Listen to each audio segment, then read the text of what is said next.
So yo, what's up guys? So welcome po ulit sa aking YouTube channel. So ngayong araw ay magagawa tayo ng L300. So ayan, L300. So nakamags. So itong L300 ito ay kakabitan natin ng PIA horn. So gagamitan natin ng bus relay at saka ceramic fuse.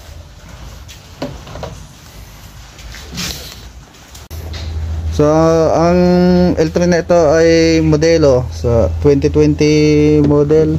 So dito lang na tayo maglalagay ng relay, so para hindi nakakalat dito sa loob. Dito na tayo magpapagapang ng wire papunta sa busina. Tapos ito naman, may nakita kami dito sa labas na nakaabang na lagayan ng positive. So ayan, nakita namin dito sa labas. So dito na pa ako naglagay ng number 14 na wire na pupunta dito sa bus relay na patatakbuhin natin sa number 30 ng ating relay. So sa ating po mga relay, lagi nyo pong tatandaan na ang tapat po ng butas ng geto mga bus relay ay number 30.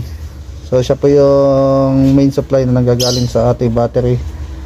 Tapos ang susunod naman po ay ang number 87, sa katapat po siya ng number 30 at 87 din pong isa. So ito isa pong 87 na ibababakante na hindi na po natin gagamitin to. Tapos ang 85 at 86, itong may kulay black at dilaw. Number 85 yung black at number 86 yung dilaw. So ito pong dalawang ito ay sa trigger lang ho.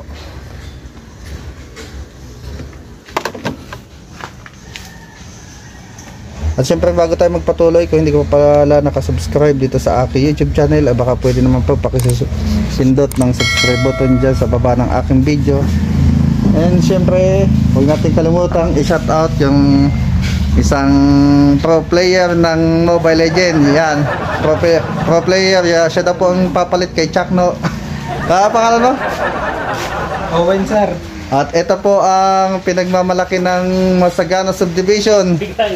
Ayan, si Boss Jano. Siya daw po yung isang artista dito sa ating Masagana. Kapitan pala, kapitan. Kapitan ba ng Talaba? So yun, sana nakamags yung... Sana all. Sana all, nakamags.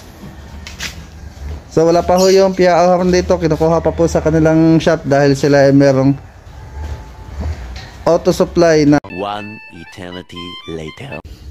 So ayan guys, atin na idudugtong ang positive dito sa number 30 ng ating relay. Lagi ang kuwan, 30 lagi ang kuwan. Opo, ang galing sa battery.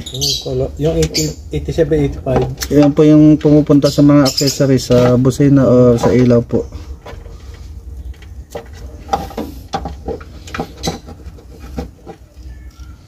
So boss, ayan, bala kayo pagka kakabitan natin ng ganang mini driving lights, yung medyo malaki sana. Tapos ang gagawin natin, yung kanyang high beam, pwede natin isama dito sa high beam dito.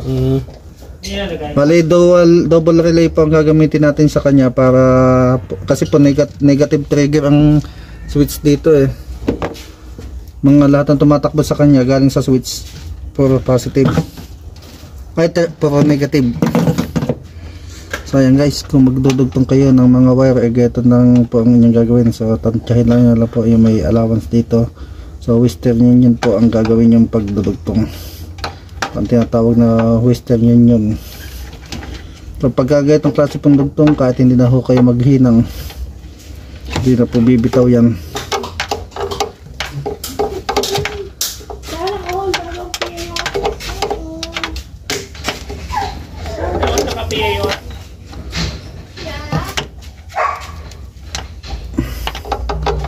Kahit hindi na po hinangan yan, basta maahayos, mahigpit po ang pagkakadugtong.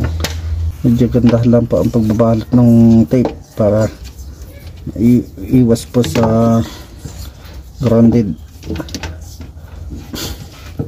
Iwas sunog, iwas grounded. Ayan. Tapos yung dudugtungan ko naman ngayon ng wire, yung dalawang trigger. So kung papansin nyo, wala na po siyang fuse dito. So ang mangyayari dito, yung number 86 ay yung pong dating fuse dito, yun na po ang ating gagamitin. So ayan guys, kung inyong papansin, ito po yung stock nya na linya na papunta sa stock na busina. So ito po yung kanyang positive at negative. So gumamit po ako ng number 18 na wire, na Japan wire. So Japan wire po ito, original. So galiin pa natin na gumamit ng mga magagandang klaseng wire para hindi nagko-corrosion at hindi rin po gagalpong yung mga wire na ating gagamitin. Mababalutan pa po natin ng tape yan bago natin pagapangin papunta sa relay.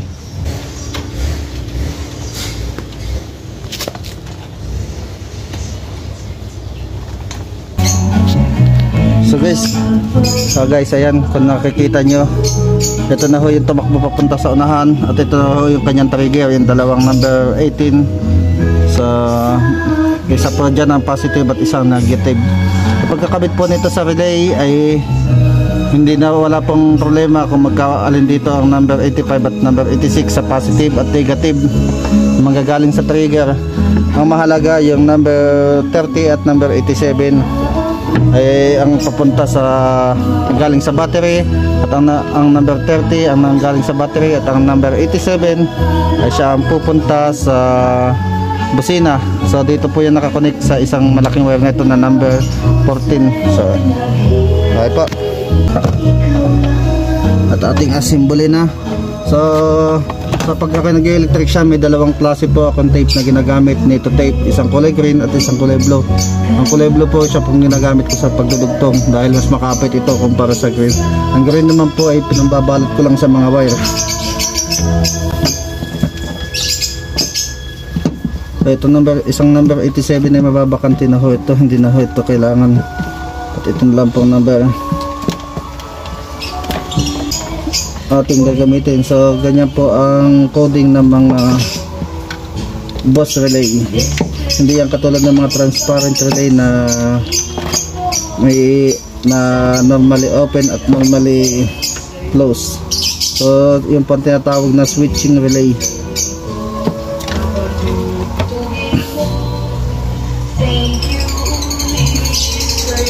Pero mas recommended ko po ang boss relay. Boss relay, baka naman.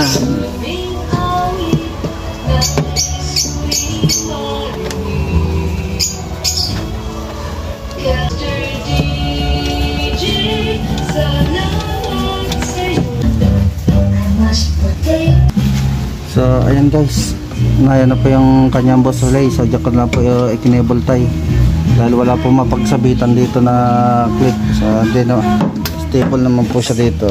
Hindi naman po siya makaka-epekto, hindi naman makakasagabal. So dito naman po tayo sa ilalim, kakabitan natin ng PIA horn. A few moments later.